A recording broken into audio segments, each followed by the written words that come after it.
selamat tahun baru meskipun masih tanggal 15 ya.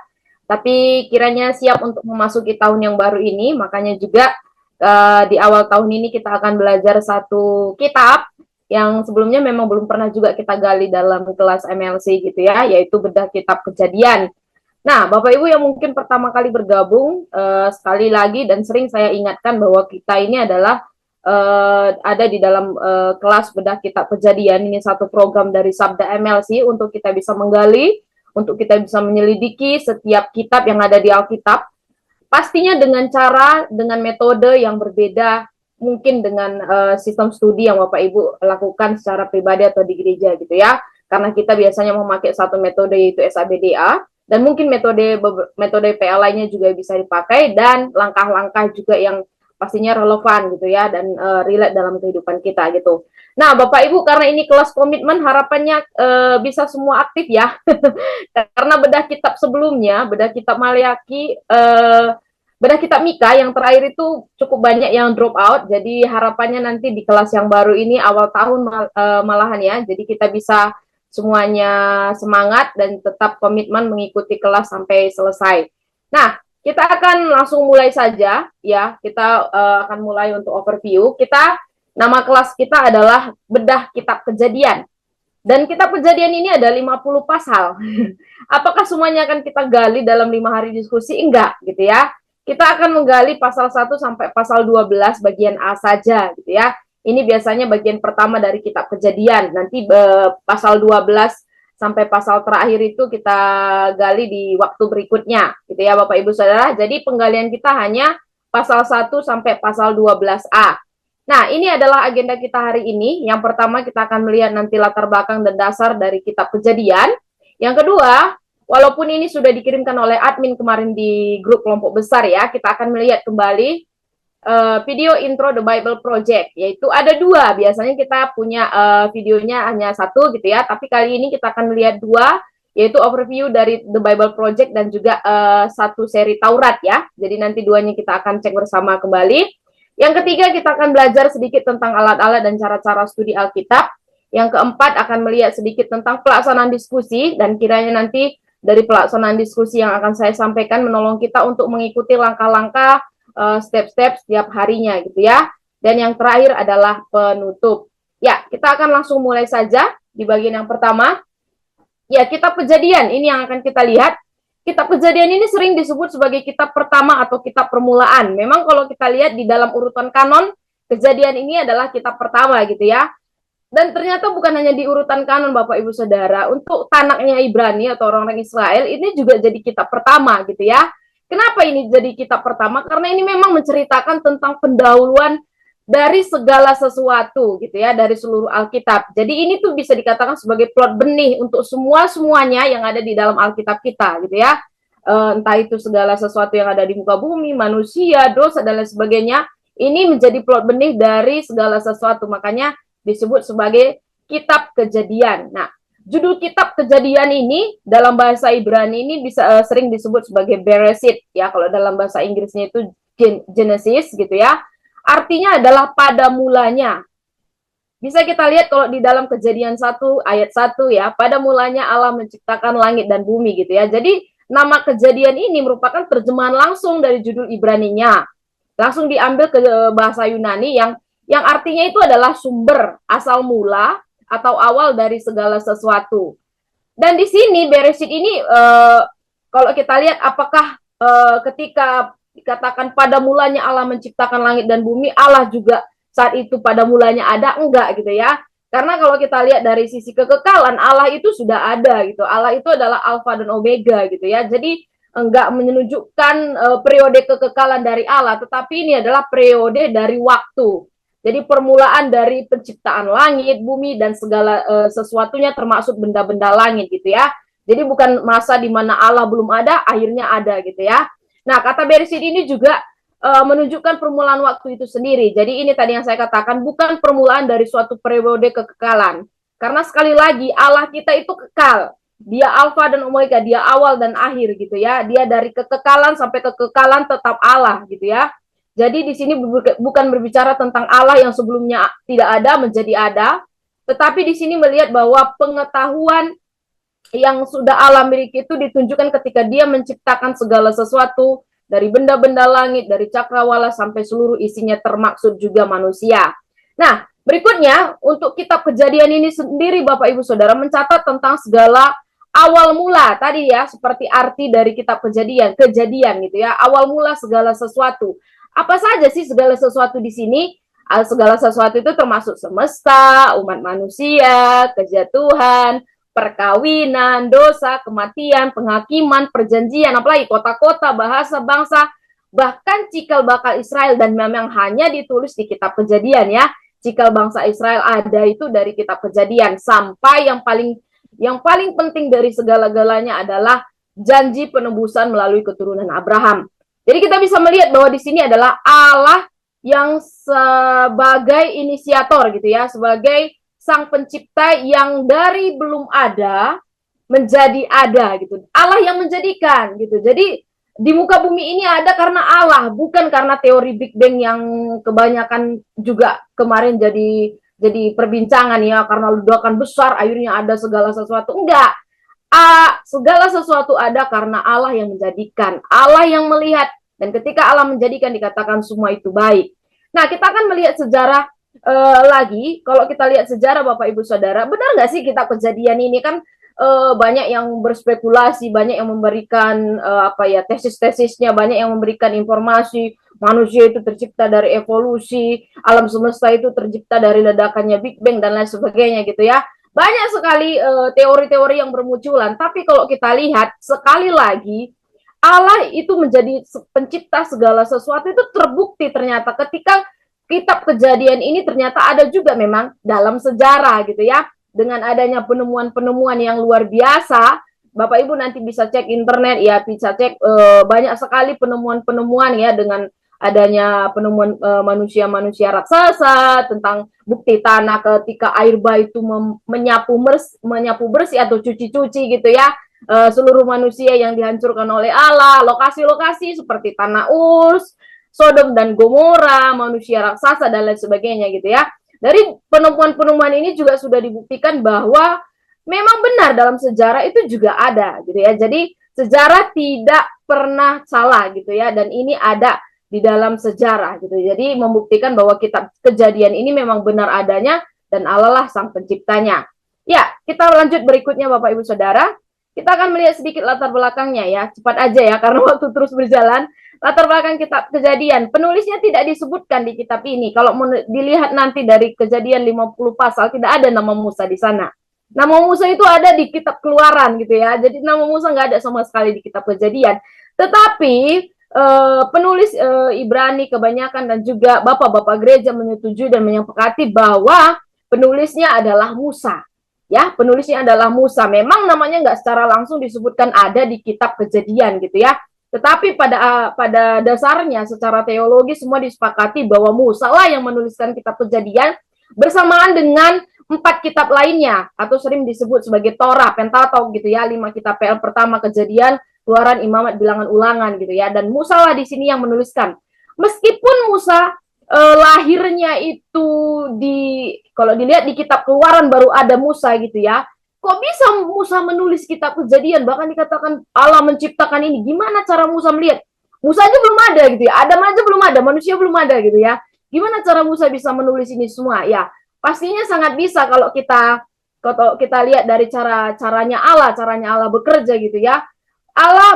Musa menuliskannya di bawah ilham dari Roh Kudus. Jadi Bapak Ibu, memang kalau kita lihat di kitab Kejadian ini nanti bisa dilihat ya ketika kita menggali setiap pasalnya itu biasanya inilah keturunan, inilah riwayat gitu ya, yang riwayat sejarah nama-nama itu ya, di pasal 67 itu ada banyak nama dan juga keturunan. Nah, di sini Musa sedang menulis seluruh nama-nama yang diilhamkan langsung dari Roh Kudus gitu ya. Jadi Musa disepakati sebagai penulis dan kita percaya akan hal itu.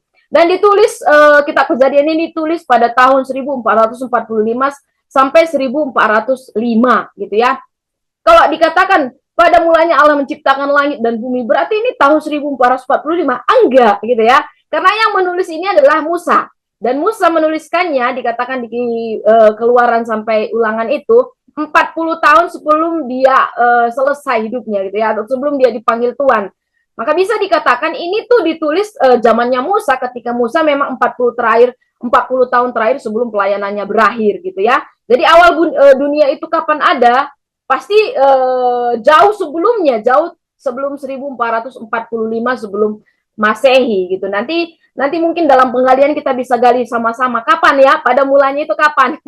Apakah juga di dalam pada mulanya itu kisarannya tentang waktu 24 jam, itu menarik untuk didiskusikan. Nah, tujuan dari kitab Kejadian ini adalah untuk mengungkapkan bahwa Allah sebagai pencipta segala sesuatu. Ini tadi sudah sering saya ulang-ulang Bapak Ibu, dan kita juga sudah ketahui bersama ya. Dia adalah sang inisiator dari segala sesuatu, termasuk dari penciptaan manusia yang sangat berharga. Dikatakan dia diciptakan segambar dan serupa Adam dan Hawa yang ditempatkan di Taman Eden, sampai juga panggilan khusus yang diberikan kepada Abraham ya, dengan kemahakuasaan Allah dan cikal bakal dari bangsa Israel dari benih Abraham.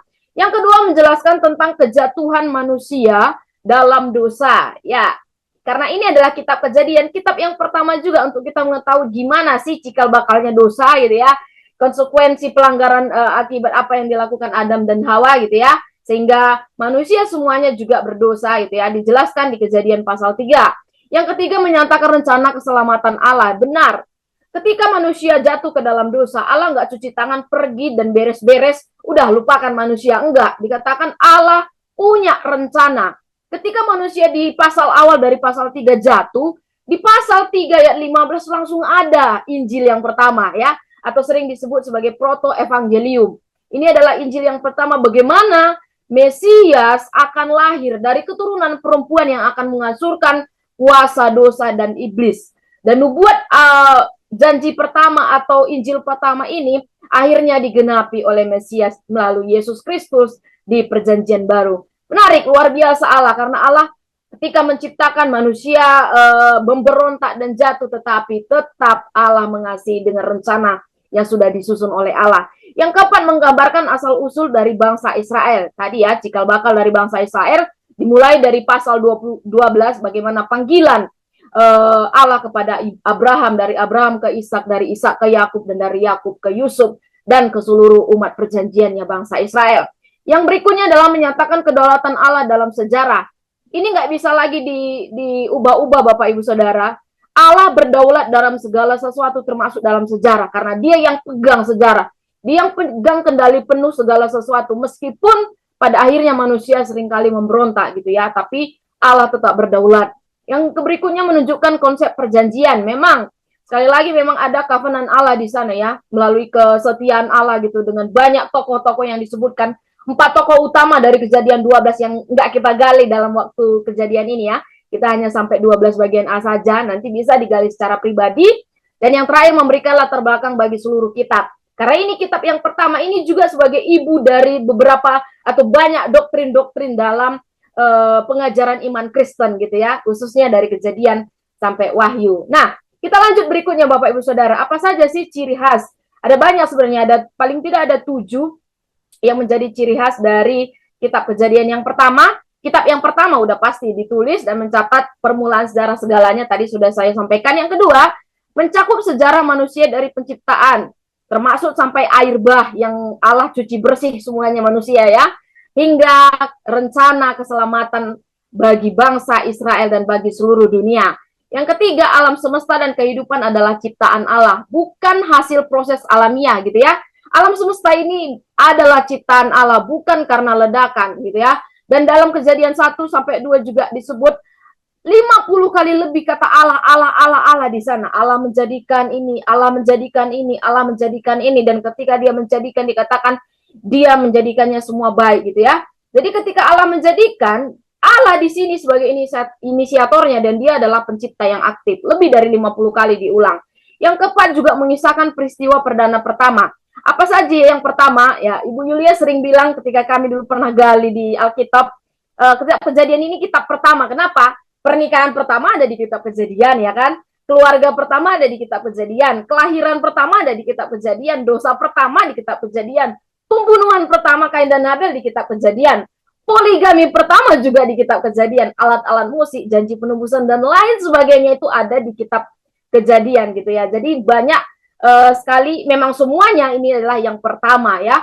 Yang kelima, perjanjian Allah dengan Abraham. Ini makanya kita nggak selesai sampai pasal 11, Bapak Ibu. Kita akan selesai di pasal 12 bagian A, karena kita akan sampai ke puncaknya gitu ya, bagaimana meskipun manusia memberontak, Allah tetap berjanji dengan perjanjian yang dipegangnya, yang tidak diingkarinya ya, ketika dia memanggil Abraham untuk rencana keselamatan yang diberikan. Yang keenam, Bapak Ibu Saudara, hanya kejadian yang menerangkan asal mula 12 suku Israel. Ya, jelas sekali. Dan yang terakhir adalah menyatakan keturunan Abraham yang akhirnya tinggal di Mesir 430 tahun. Dan ini sejarah dari peristiwa Keluaran ya. Makanya setelah kitab Kejadian, Keluaran gitu ya. Kejadian di mana bangsa Israel tinggal di Mesir 430 tahun enaknya, dan di Keluaran Allah terpaksa ambil lagi supaya bangsa Israel kembali ke tanah perjanjiannya, yaitu di tanah Kanaan. Ya, di bagian berikutnya, apa saja sih penggenapannya? Yang paling penting sebenarnya, ada banyak ya pastinya kalau kita kulik Kejadian, tetapi yang paling penting dan jadi poin utama di sini adalah sejarah nubuat dari penebusan seorang penebus yang akan datang melalui benih wanita. Tadi sudah kita pelajari dari Kejadian 3 ayat 15 gitu ya Bapak Ibu Saudara, dan di sini digenapi sendiri oleh Yesus Kristus yang lahir. Dan perjanjian baru menerapkan Kejadian 12 ayat 3 langsung pada persediaan Allah untuk penebusan di dalam Yesus Kristus. Ya, jadi Kejadian 12 ayat 3 ini menjadi tipologi gitu ya dari apa yang akan dilakukan Yesus Kristus terkait mungkin dalam kebenaran, dalam penebusan, dalam penyediaan, pemeliharaan, dan lain sebagainya. Garis besarnya kita akan lihat aja yang bagian pertama. Bagian kedua nanti tidak kita akan pelajari, tapi secara pribadi Bapak Ibu bisa gali 4 tokoh utama ini ya. Kita akan lihat di bagian pertama saja, yaitu sejarah permulaan, atau yang pertama itu tadi, asal mula alam semesta, dosa, peradaban, hukum Allah, sampai permulaan bagi manusia baru, yaitu melalui janji Allah kepada Abraham. Nah, Bapak Ibu Saudara, jadi sepanjang 5 hari ke depan kita akan belajar dari Kejadian pasal 1 ayat 1 sampai pasal 12 nanti bagian A. Kita akan melihat tema-tema penggalian di sana, tetapi 3 poin yang akan kita pelajari bersama-sama, yaitu tentang bagaimana Allah, bagaimana manusia, dan bagaimana dunia. Ya, jadi 3 poin yang jadi highlight kita sepanjang bedah kitab Kejadian kali ini, yaitu apa yang kita bisa pelajari tentang Allah, apa yang bisa kita pelajari tentang manusia, dan apa yang bisa kita pelajari tentang dunia ya. Allah, manusia, dan dunia. Ya, diingat-ingat ya Bapak Ibu, nanti akan kita bagikan juga ya. Jadi dari seluruh pasal 1 sampai pasal 12, apa saja yang bisa kita pelajari? Misalnya, tentang penciptaan yang dilakukan Allah itu apa? Manusia bagaimana? Dunia bagaimana? Terus manusia, tentang penghukuman, pemberontakan, sampai janji Allah, bahkan rencana atau grand design Allah, rencana Allah yang agung bagi umat manusia. Ya, dilihat dari 3 poin ini setiap pasalnya sampai pasal 12 bagian A. Sampai di sini harapannya sudah mengerti ya Bapak Ibu Saudara. Inilah yang jadi highlight dalam penggalian kita nanti sepanjang 1 minggu ke depan.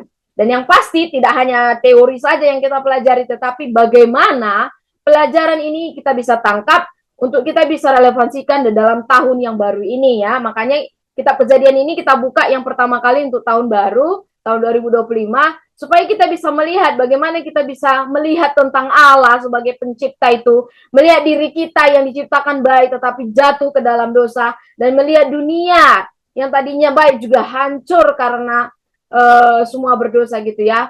Dan bagaimana ini bisa menjadi satu pelajaran yang utama bagi kita saat ini ketika kita akan menjalani tahun 2025.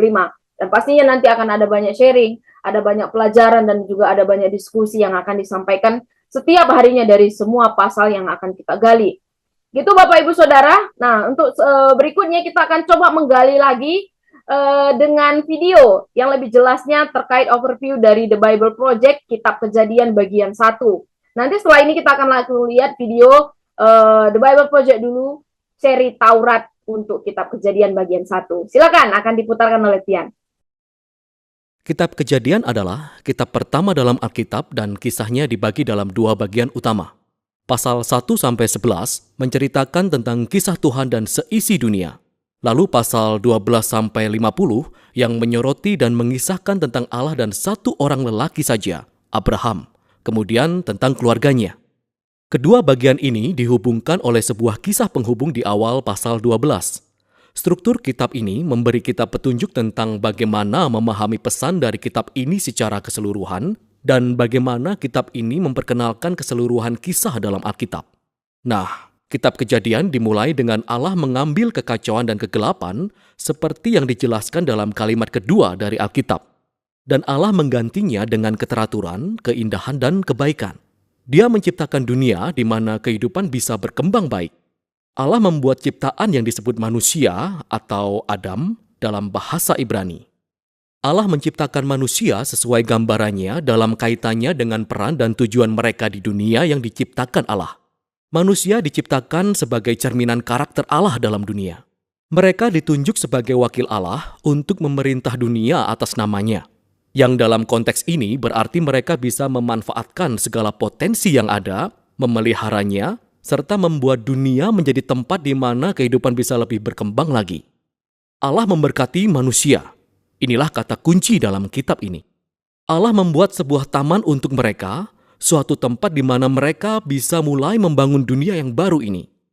Kuncinya adalah bahwa manusia bisa memilih bagaimana mereka akan membangun dunia ini. Hal ini digambarkan dengan pohon pengetahuan yang baik dan yang jahat. Sampai titik ini, Allah telah menyediakan kebutuhan mereka dan menentukan apa yang baik dan apa yang tidak baik. Namun sekarang, Allah memberikan hak dan kebebasan kepada manusia untuk memilih. Apakah mereka akan mempercayai ketentuan Allah tentang apa yang baik dan yang buruk? Atau mereka justru akan menggunakan kebebasannya untuk menentukan sendiri apa yang baik dan yang buruk menurut pengertian mereka sendiri? Dan pertaruhannya sangat tinggi. Pemberontakan terhadap Allah berarti memeluk kematian, karena kita memalingkan diri dari Sang Pemberi kehidupan itu sendiri. Hal ini digambarkan dengan pohon kehidupan. Di pasal 3, muncul sesosok figur yang misterius yaitu ular. Tidak ada penjelasan mengenai asal-usul ular selain daripada bahwa dia adalah ciptaan Allah. Dan jelaslah bahwa ular adalah ciptaan yang memberontak melawan Allah. Ular ingin menggiring manusia kepada pemberontakan yang menuju pada kematian. Ular memutarbalikkan cerita tentang pohon pengetahuan dan pilihan. Ia mengatakan bahwa memperoleh pengetahuan tentang yang baik dan yang jahat tidak akan membawa kematian, dan bahwa itu justru merupakan jalan menuju kehidupan dan untuk menjadi seperti Allah. Nah, ironi dari kisah ini sangatlah tragis karena kita tahu sesungguhnya manusia itu sudah seperti Allah. Mereka diciptakan untuk mencerminkan gambar Allah. Namun, alih-alih percaya kepada Allah, manusia memilih untuk meraih kebebasan. Mereka menggunakan pengertian mereka sendiri dalam menentukan apa yang baik dan yang jahat, dan dalam sekejap, seluruh kehidupan bergulir di luar kendali. Akibat yang pertama adalah hubungan manusia. Laki-laki dan perempuan itu tiba-tiba menyadari betapa rentannya mereka. Bahkan mereka tidak lagi saling percaya. Maka mereka membuat pakaian dan menyembunyikan tubuhnya dari yang lain. Akibat yang kedua adalah keintiman antara Allah dan manusia menjadi sirna, sehingga manusia itu pergi dan berlari dan menyembunyikan diri dari hadapan Allah. Ketika Allah menemukan mereka, mereka mulai bergantian untuk saling menyalahkan tentang siapa yang lebih dulu memberontak. Nah, di sini kisahnya berhenti. Ada serangkaian puisi pendek di mana Allah menyatakan kepada ular dan kemudian kepada manusia tentang konsekuensi tragis dari tindakan mereka. Pertama-tama Allah memberitahu ular bahwa walaupun tampaknya ular sudah menang, namun dia sudah ditakdirkan untuk kalah dan makan debu. Allah berjanji bahwa suatu hari sebuah benih atau keturunan yang berasal dari seorang perempuan ini akan melakukan serangan mematikan pada kepala ular.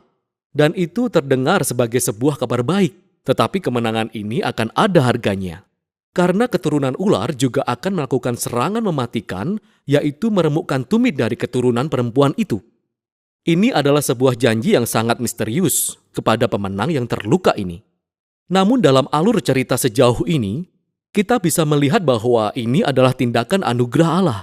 Manusia baru saja melakukan pemberontakan, dan apa yang dilakukan oleh Allah? Allah berjanji akan menyelamatkan mereka. Tetapi hal ini tidak serta-merta menghapus konsekuensi dari keputusan yang dibuat oleh manusia. Allah memberitahu bahwa sekarang setiap aspek kehidupan mereka baik di rumah maupun di padang, akan menjadi penuh dengan kepedihan dan rasa sakit akibat pemberontakan mereka, yang semuanya mengarah pada kematian mereka. Dari sini, kisahnya terus bergulir ke bawah. Pasal 3-11 memaparkan dampak yang semakin meluas akibat pemberontakan dan retaknya hubungan manusia dalam setiap level kehidupan. Nah, ada sebuah kisah tentang dua bersaudara bernama Kain dan Habel. Kain sangat cemburu terhadap saudaranya itu sampai-sampai ia ingin membunuhnya. Allah sudah memperingatkan Kain untuk tidak membiarkan dirinya jatuh dalam pencobaan. Tetapi dia tetap melakukannya. Kain membunuh Habel di padang. Lalu Kain membangun sebuah kota yang penuh dengan kekerasan dan penindasan. Dan ini semua digambarkan dalam kisah Lamek. Lamek merupakan laki-laki pertama dalam Alkitab yang mempunyai istri lebih dari satu. Dia mengoleksi banyak istri seperti properti. Dia lalu melantunkan nyanyian pendek tentang betapa dia lebih ganas dan pendendam daripada Kain. Setelah ini, kita mendapati cerita aneh tentang anak-anak Allah yang bisa merujuk pada malaikat jahat, atau juga bisa merujuk kepada raja-raja kuno yang mengaku bahwa mereka keturunan para dewa. Sama seperti Lamek, mereka juga mengambil istri sesuka hati mereka. Mereka juga memperanakkan Nefilim, yaitu para kesatria perkasa zaman itu. Apapun sudut pandangan yang benar, intinya adalah bahwa manusia membangun kerajaan-kerajaan yang memenuhi dunia ciptaan Allah dengan kekerasan dan semakin banyak kebejatan. Reaksi Allah adalah seperti yang tertulis di kisah ini. Hatinya hancur oleh duka mendalam.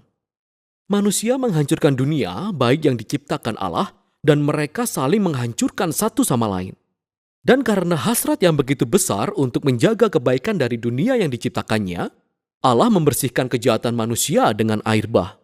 Tetapi Allah melindungi satu orang benar, yaitu Nuh dan keluarganya. Allah menugasinya untuk menjadi Adam yang baru. Allah kembali mencurahkan berkat ilahinya dan mengutus Nuh untuk keluar kepada dunia. Dan pengharapan kita melambung tinggi. Tetapi kemudian, Nuh pun mengalami kegagalan di sebuah taman juga. Nuh pergi dan menanami kebun anggur. Lalu dia mabuk dan kehilangan akal sehatnya. Kemudian salah satu anaknya yang bernama Ham melakukan tindakan yang sangat memalukan terhadap ayahnya di dalam tenda. Di sini kita menemukan Adam yang baru, telanjang dan malu. Persis seperti Adam yang pertama. Kehidupan yang bergulir ke bawah terulang kembali. Semua ini mengarah kepada pembangunan kota Babel. Orang-orang Mesopotamia kuno bersatu karena teknologi baru yang mereka ciptakan, yaitu batu bata. Mereka dapat membuat kota dan menara yang lebih besar dan lebih cepat dari siapapun yang pernah melakukannya. Mereka ingin membangun jenis menara baru yang menjulang tinggi hingga dapat menjangkau Tuhan. Dan dengan demikian, nama mereka akan menjadi masyhur. Ini adalah gambaran dari pemberontakan dan keangkuhan manusia. Ini pemberontakan di taman secara besar-besaran. Allah merendahkan keangkuhan mereka dan menyerakkan mereka. Nah, ini merupakan kumpulan kisah yang beragam. Tetapi kita dapat melihat bahwa semua kisah itu menceritakan tentang hal mendasar yang sama. Allah terus memberi kesempatan kepada manusia untuk melakukan hal yang benar dengan dunianya. Tetapi manusia terus-menerus merusaknya. Kisah-kisah ini merupakan klaim bahwa sebenarnya kita hidup dalam dunia yang baik. Namun kita telah merusaknya. Dan bahwa kita lebih memilih untuk mendefinisikan baik dan jahat menurut ukuran kita sendiri. Kita semua ikut andil dalam rusaknya hubungan-hubungan di dunia ini yang mengarah kepada konflik dan kekerasan dan berakhir dengan kematian. Namun ada suatu pengharapan. Allah berjanji bahwa suatu hari nanti, seorang keturunan akan datang, pemenang yang terluka, yang akan menghancurkan kejahatan pada sumbernya. Walaupun kejahatan manusia sangat banyak, namun Allah bertekad untuk memberkati dan menyelamatkan dunia yang diciptakannya. Jadi pertanyaan besarnya adalah, apa yang akan dilakukan oleh Allah? Kisah selanjutnya, kisah penghubung itu, menawarkan jawabannya. Namun untuk saat ini, itulah kisah yang dipaparkan dalam Kejadian pasal 1-11. Kitab pertama di dalam Alkitab adalah sebuah kitab yang mungkin sudah pernah Anda dengar sebelumnya.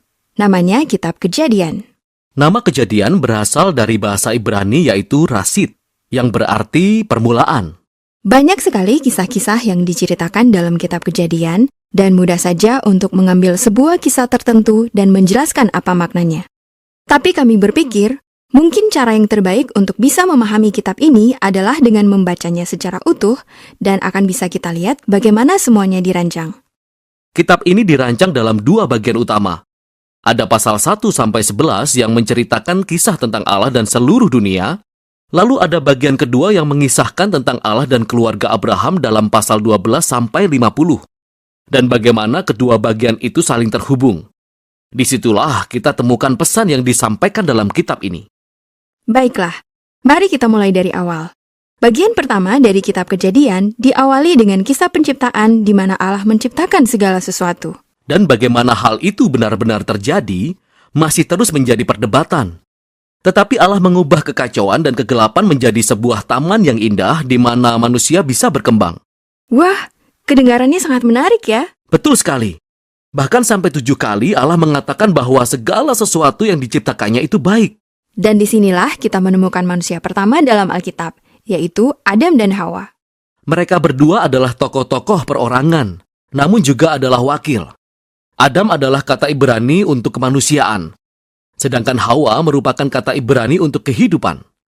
Dan Allah menciptakan mereka sesuai gambarnya. Dengan kata lain, manusia mencerminkan atau dimaksudkan untuk mencerminkan kreativitas, kebaikan, dan karakter Sang Pencipta kepada dunia yang diciptakannya. Dan mereka dimaksudkan untuk berkembang biak, membangun budaya, lingkungan, kesenian, taman, dan lain sebagainya. Namun Allah memberikan mereka pilihan moral tentang bagaimana mereka akan membangun dunia ini. Dan inilah yang digambarkan oleh pohon pengetahuan yang baik dan jahat. Allah berkata kepada mereka, "Jangan makan buah dari pohon ini, nanti kamu mati." Apa maksud dari perkataan ini? Jadi sampai di sini, Allah lah yang menentukan dan menyediakan apa yang baik. Sehingga Allah adalah pribadi yang memiliki pengetahuan tentang apa yang baik dan jahat. Tetapi kemudian pohon ini memberikan sebuah pilihan. Akankah manusia mempercayai ketentuan Allah tentang yang baik dan yang jahat? Atau akankah mereka mengambil kesempatan untuk menentukan sendiri apa yang baik dan yang jahat? Dan Adam dan Hawa memakan buah itu. Ini adalah inti penjelasan Alkitab mengenai konsep dosa, yang merupakan hasrat untuk menentukan semuanya sendiri. Ini adalah berbaliknya hati manusia ke dalam dirinya sendiri untuk melakukan apa yang baik untuk saya dan kelompok saya. Sekalipun itu harus mengorbankan kamu dan kelompokmu. Dan masalahnya adalah, manusia sangat buruk dalam menentukan apa yang baik dan yang jahat tanpa Allah. Dan sekarang, ketika manusia sudah menentukan pilihannya, maka segala sesuatu menjadi sangat buruk. Jadi Kejadian 3-11 seperti sebuah penelusuran akan kejatuhan umat manusia. Adam dan Hawa tidak lagi bisa saling mempercayai. Ada sedikit cerita tentang bagaimana dahulu mereka telanjang dan merasa baik-baik saja akan hal itu. Namun sekarang, mereka merasa malu karena seketika itu pengertian Adam mengenai baik dan jahat berbeda dengan Hawa. Dan kemudian mereka saling menyembunyikan diri. Ada kisah lain mengenai pencobaan. Kain sangat cemburu terhadap adiknya, Habel. Kain menyerah atas pencobaan dan membunuh adiknya. Persis setelah kisah tentang Kain, ada kisah tentang seseorang yang bernama Lamek. Yang kita tahu tentang Lamek adalah bahwa dia mengoleksi banyak istri seperti sebuah properti. Dan dia menyanyikan lagu tentang bagaimana dia itu lebih jahat dan pendendam dibandingkan Kain. Dan dia bangga akan hal itu. Segala sesuatu tentang umat manusia menjadi amat buruk. Sehingga kita saksikan Allah memutuskan untuk membinasakan manusia. Ya, pada umumnya kita berpikir kisah tentang air bah adalah kisah tentang kemarahan Allah. Namun sebenarnya hal itu diawali dengan kesedihan dan duka Allah tentang keadaan dunia. Oleh karena keinginannya yang sangat besar untuk menyelamatkan kebaikan dalam dunia, Allah membasuh bersih dunia melalui air bah. Namun ada secercah harapan. Allah memilih Nuh dan keluarganya dan menyelamatkan mereka dalam sebuah perahu. Jangan lupa tentang hewan-hewan. Betul, dan hewan-hewan. Jadi Nuh dan keluarganya akan memulai kembali kehidupan manusia. Pasti Nuh adalah seorang yang hebat. Namun berikut ini adalah kisah yang kebanyakan orang tidak tahu karena kisahnya sangat aneh. Nuh turun dari perahu dan menanam anggur, dan dia menjadi sangat mabuk. Lalu terjadi sesuatu yang menyimpang di dalam tenda bersama anaknya. Ini adalah kisah yang tragis. Dari sini, kehidupan manusia bertumbuh kembali. Namun, keadaannya sama buruknya dengan sebelumnya. Dan kisah terakhir adalah kisah yang terkenal tentang Menara Babel. Dalam kisah ini, semua bangsa berkumpul menjadi satu untuk menggunakan teknologi baru yang mereka miliki, yaitu batu bata. Mereka ingin mencari kemasyhuran, membangun kota yang besar dengan menara yang menjulang sampai dapat menjangkau para Allah. Tetapi Allah tahu bahwa kota ini bisa menjadi sebuah mimpi buruk. Jadi dalam belas kasihannya, Allah menyerakkan mereka. Semua kisah ini menggarisbawahi ide dasar yang sama. Ketika manusia merebut otonomi Allah dan menentukan apa yang baik menurut pengertian mereka sendiri. Hasilnya adalah dunia yang penuh dengan tragedi dan kematian. Dan ini membuat kita bertanya-tanya, adakah harapan untuk manusia? Ya, ada. Kisah selanjutnya akan menjawab pertanyaan ini. Ini adalah awal dari misi Allah untuk menyelamatkan dan memulihkan dunia. Lebih dari 15 menit kita sudah lihat sedikit video dari seri Taurat Kejadian pasal 1 sampai 12 ya. Jadi Bapak Ibu Saudara, gimana dari overview tadi kita langsung tahu ya apa standar kebenaran, apa standar kebaikan sebenarnya ya. Apakah baik adalah versinya kita atau baik di sini adalah versinya Tuhan. Nah, dari situ sebenarnya kita sudah bisa belajar, tapi nanti akan lebih enak lagi, akan lebih seru lagi ketika kita gali bersama-sama setiap harinya bersama dengan teman-teman yang lain di dalam kelas diskusi gitu. Nah, Bapak Ibu Saudara, ya ini tadi Bapak Ibu nanti bisa dapatkan di Alkitab Sabda ya, karena semuanya sudah lengkap juga di sana, baik grafisnya, baik videonya, bahkan ada seri Alkitab juga yang pendalaman melalui Instagram juga bisa didapatkan di sana, dan sangat menarik sekali untuk menolong kita menambahkan referensi kita ya. Jadi di sini sudah dijelaskan sekali ya, saya highlight lagi ya bagaimana pasal 1 sampai 11 menceritakan tentang Allah dan dunia, dan di sana ada manusia ya, di mana Adam dan Hawa. Next, dan di sini juga selain Adam dan Hawa di pasal 3 akhirnya jatuh ke dalam dosa, dikatakan dan dosa semakin bertambah besar, pembunuhan terjadi. Bahkan tadi Lamek dikatakan juga ya, ternyata lebih ngeri juga dari Kain gitu ya. Dan berseraknya manusia sampai pemberontakan manusia di Menara Babel, tetapi juga tetap ada janji Allah di sana. Nah, kita akan lihat sedikit Bapak Ibu Saudara dari alat-alat studi Alkitab yang dapat menolong kita untuk belajar kitab Kejadian ini gitu. Karena ketika kita membaca kitab Kejadian, kalau hanya membaca tidak dilengkapi dengan bahan-bahan atau alat-alat tools yang bisa mendukung gitu, latar belakang kitab, konteksnya, dan juga perikop-perikopnya, itu akan sangat menolong kita untuk mengkayakan penggalian kita ya. Jadi Sabda sudah menawarkan ada banyak sekali alat-alat studi Alkitab, dan kalau Bapak Ibu sudah sering ikut belajar kitab juga pastinya sudah tahu, tetapi tidak apa-apa untuk bisa di-reminder kembali gitu ya. Ada aplikasi-aplikasi Android di HP Bapak Ibu sudah tersedia, ada Alkitab Sabda, ada sistem studinya untuk Alkipedia, ada kamus, ada tafsiran, dan juga ada peta, terus ada juga Smart Bible, dan juga sampai AI Babel gitu ya. Ini 5 aplikasi utama yang bisa didapatkan di HP Bapak Ibu. Harusnya sudah unduh semua ya, yang sering ikut bedah kitab sudah unduh dan sudah pakai. Karena akan sangat menolong kita untuk bisa membandingkan juga dari apa yang sudah kita gali melalui tafsiran misalnya ya. Untuk melihat kota-kota, misalnya Tanah Ur itu di mana. Ketika Tuhan memanggil Abraham, bisa melihat masuk ke peta gitu ya. Jadi akan menolong kita melihat latar belakang konteks dari Kejadian. Selain itu juga ada Alkipedia, di tengah-tengahnya ada Alkipedia itu di sistem studi. Kalau di Alkitab Sabda yang biru Bapak Ibu, nanti di sebelah kanan itu tulisannya panduan gitu ya. Jadi Alkipedia ini kalau di Alkitab Sabda yang Android, HP itu panduan namanya. Itu sudah terintegrasi juga di Alkitab Sabda, dan di sana ada latar belakang untuk intro satu kitab, ada juga intro untuk satu pasal atau per pasal gitu ya. Jadi sudah lengkap siapa penulisnya, tema-tema utamanya dan lain sebagainya. Dan yang untuk per pasal juga ada ini ya, ada penjelasan-penjelasan singkatnya, ada juga garis besar pasalnya, terus sampai terintegrasi dengan Alkitab GPT dan Badeno yang terbaru, dan Bapak Ibu bisa pakai juga ya dengan latar belakang yang sudah di grounding gitu ya melalui Alkitab GPT. Ya, untuk berikutnya Bapak Ibu Saudara ada juga sistem metode studi Alkitab yang sangat powerful, besar sekali. Dan ketika biasanya saya menggali kitab, ini yang bagian utama yang paling saya pakai ya, yaitu situs Alkitab Sabda ya. Di sini kita bisa melihat banyak sekali ya dari tab-tab yang di atas itu Bapak Ibu. Untuk tab-tabnya itu klik aja satu-satu, itu banyak sekali kekayaan-kekayaan yang bisa menolong kita untuk mendapatkan bagian-bagian penting dari setiap pasalnya ya. Ada pencarian universal, bahkan ada tafsirannya di bawah untuk sebagai pembanding ketika kita menggali. Dan kalau mau lihat latar belakangnya, garis besar tujuan penulis yang tadi saya banyak bagikan itu di bagian box temuan, bisa dipakai juga untuk mempelajari lebih lanjut di sana.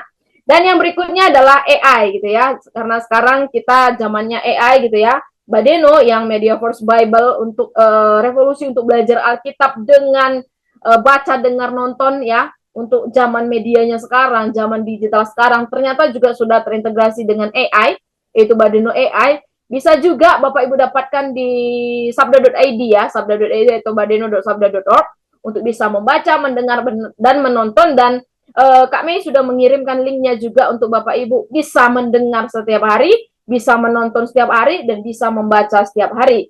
Menarik, karena di mana saja kita bisa belajar firman Tuhan. Sampai Badeno Plus, plus ini namanya juga plus ya, kelengkapan-kelengkapan lainnya ya, entah itu pertanyaan, studi, suku, bonus, sampai AI. Dan kita bisa Badeno AI dengan smart AI Square gitu ya, dengan ber-PA dengan AI Square dan juga promptingnya fokus. Jadi apalagi yang kurang ketika kita menggali Alkitab? Nggak ada, karena semua alat sudah tersedia, semua tools sudah ada, dan kita bisa dapatkan ketika kita melakukan pendalaman kita secara digital yang sudah juga disiapkan dari sabda atau mungkin referensi-referensi dari luar sabda ya. Dan ada WhatsApp grupnya kalau Bapak Ibu nanti mau gabung di Badeno AI, PBPL sudah digabung, nanti bisa juga kontak kami.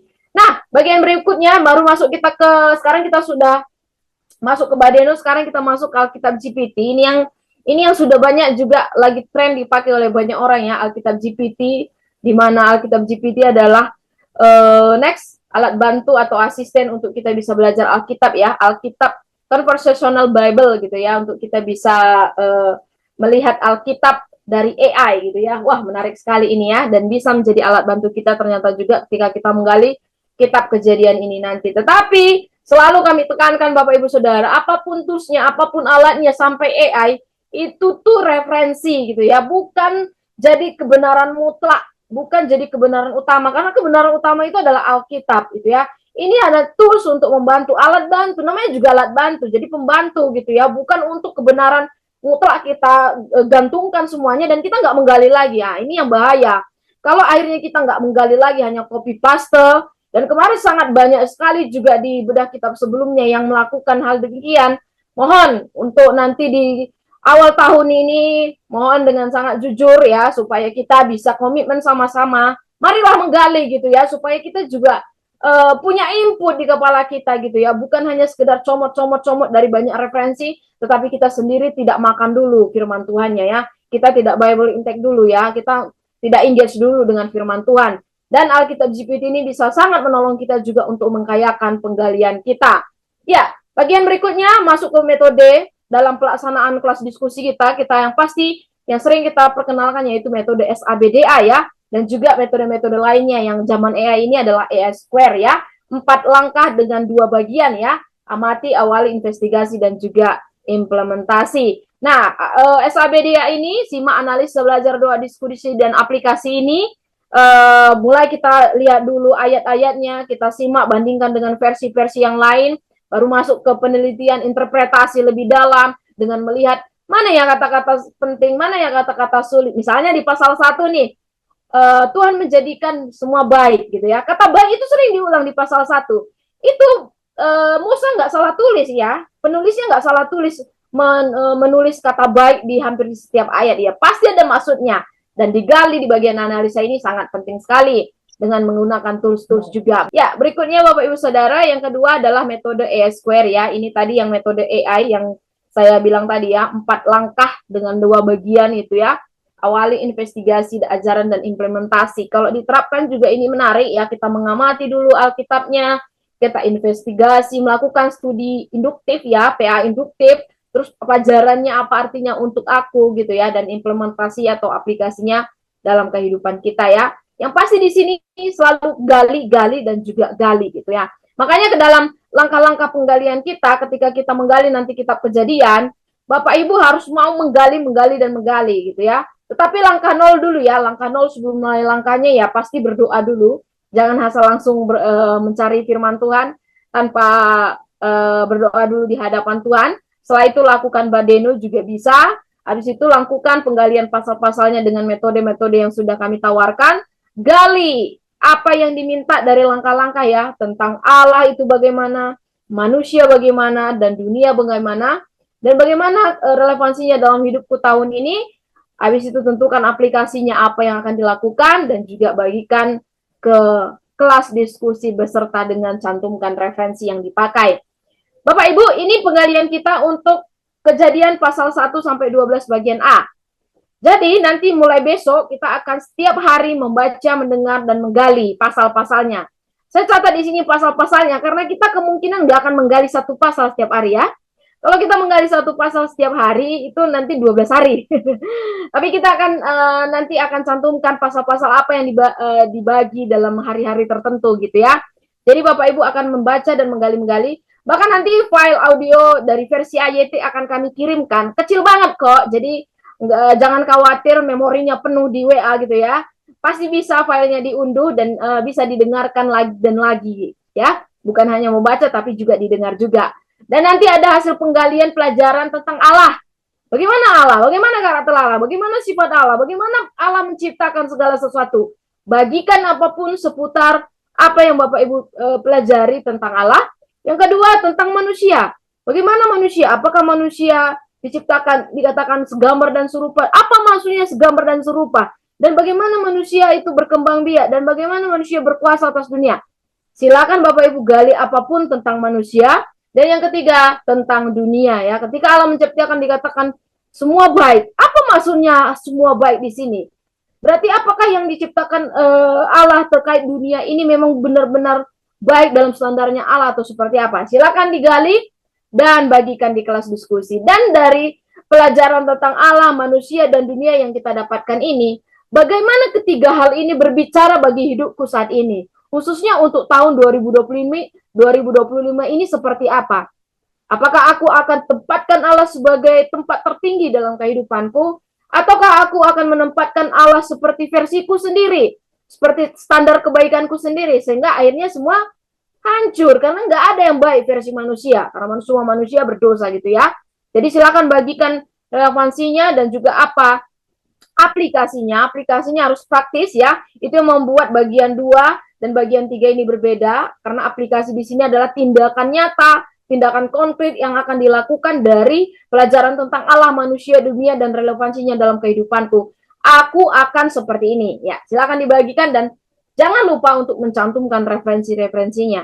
Bahkan ketika Bapak Ibu nanti akhirnya juga mencantumkan apa yang didapatkan dari penggali AI ketika belajar dan conversational dengan AI, linknya juga dicantumkan gitu ya. Dan setiap hari sebagai catatan akan ada pelajaran-pelajaran baru tentang Allah, manusia, dunia dari pasal-pasal.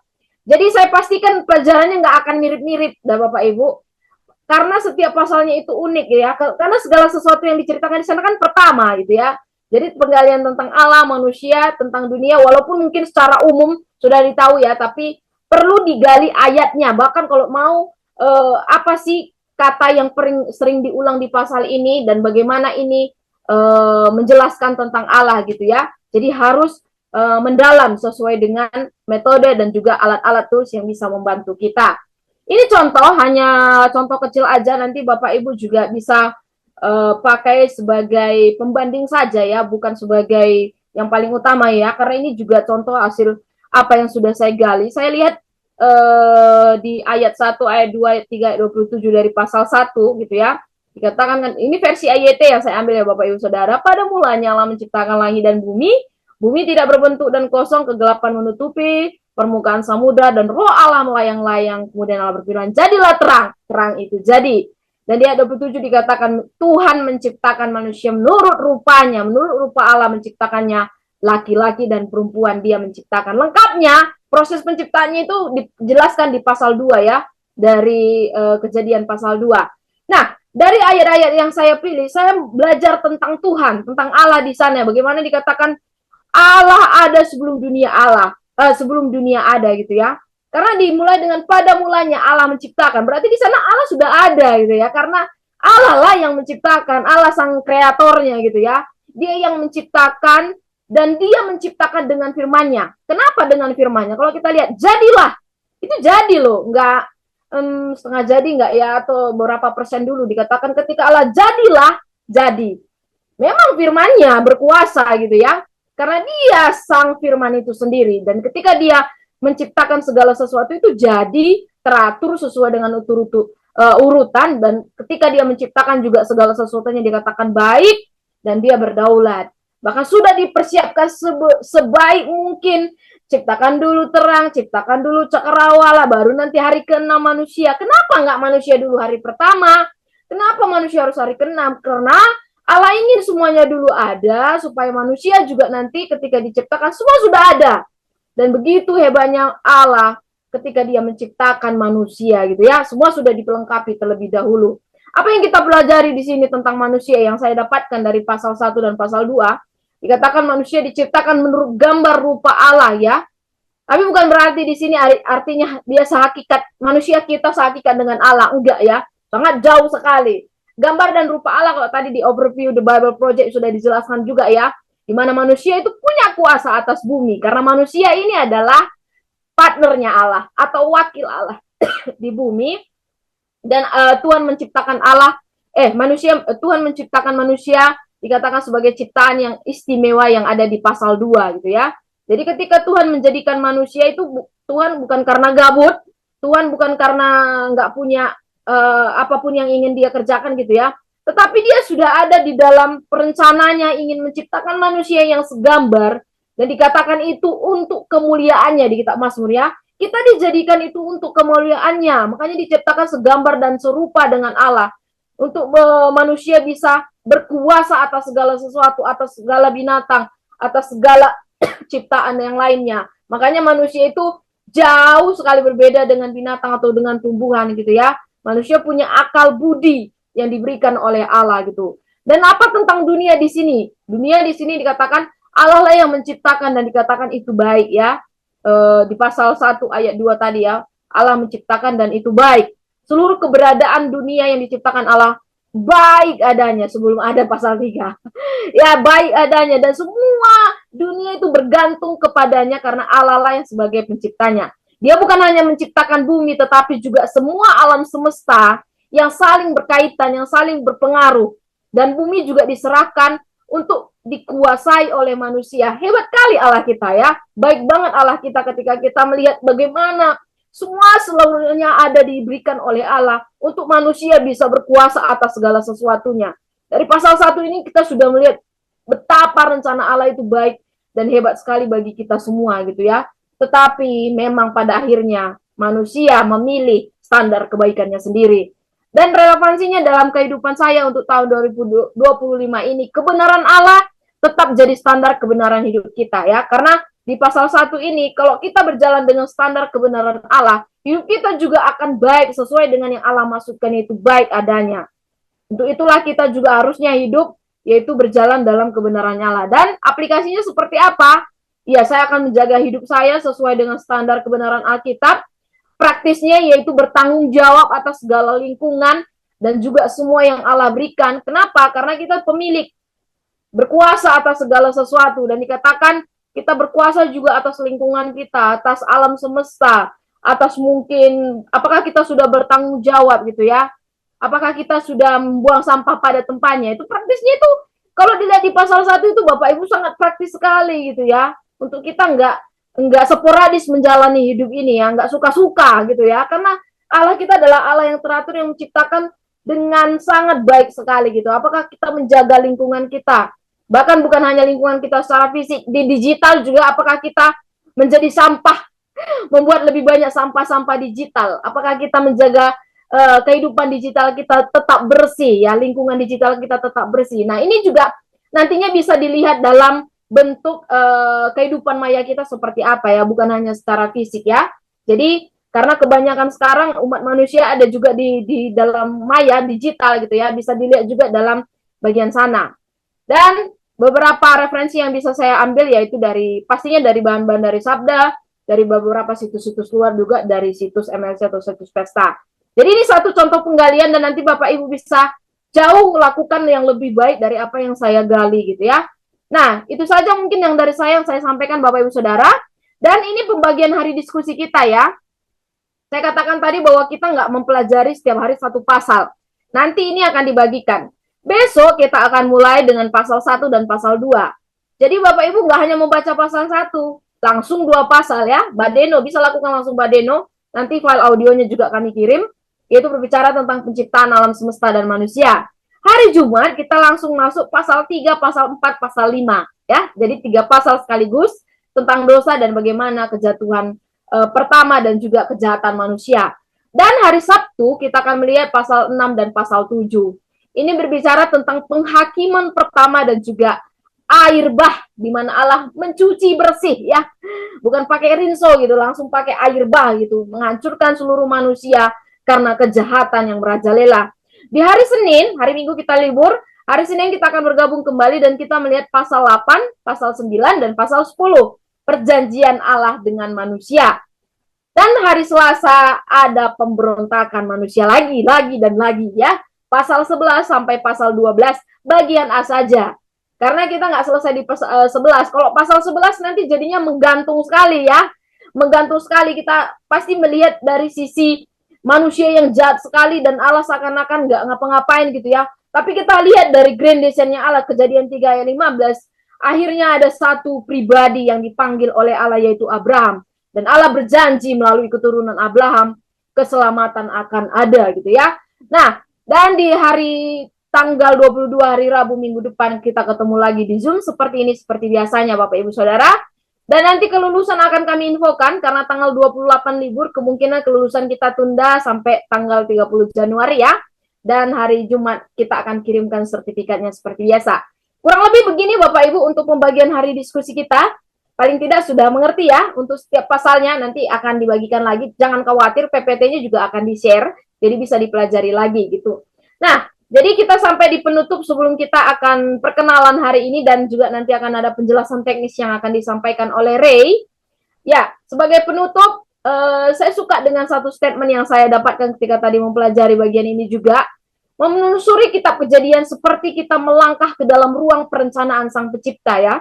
Di mana dikatakan Sang Pencipta kita adalah pencipta yang agung, yang dahsyat dan juga personal ya. Dia bukan cuma umum saja menciptakan jadi, tetapi secara personal dia membentuk kita. Dia membuat kita dari debu dan lain sebagainya. Dikatakan luar biasa sekali pencipta kita ya, dan dia menjadikan segala sesuatu dengan firman-Nya, dan dia menciptakan kita secara personal dan diberikan nafasnya kepada kita. Dan ketika nanti kita belajar kitab Kejadian, kita akan menelusuri satu persatu. Seperti kita masuk ke dalam satu ruang, di mana di satu ruang itu ada gambaran-gambaran perencanaan dari Sang Pencipta. Dari dunia, sampai kejatuhan, pemberontakan, sampai panggilan Allah kepada Abraham. Ya, jadi Bapak Ibu Saudara, ini sebagai ayat penutup ya, Kejadian 1 ayat 31a. Sebagai kesimpulan juga dari apa yang Allah kerjakan ya. Dikatakan Allah mengamati segala sesuatu yang telah dibuatnya, dan lihatlah itu sangat baik ya. Baik semua yang diciptakan oleh Allah selama 6 hari penciptakan, ia mengamati semua.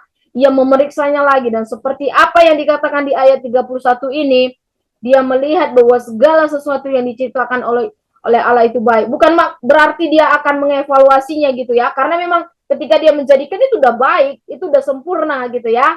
Tetapi dia melihat bahwa ketika dia menciptakan segala sesuatu dengan sangat baik, itu melengkapi untuk ciptaannya itu kembali untuk memuliakan dia. Karena untuk apa kita diciptakan?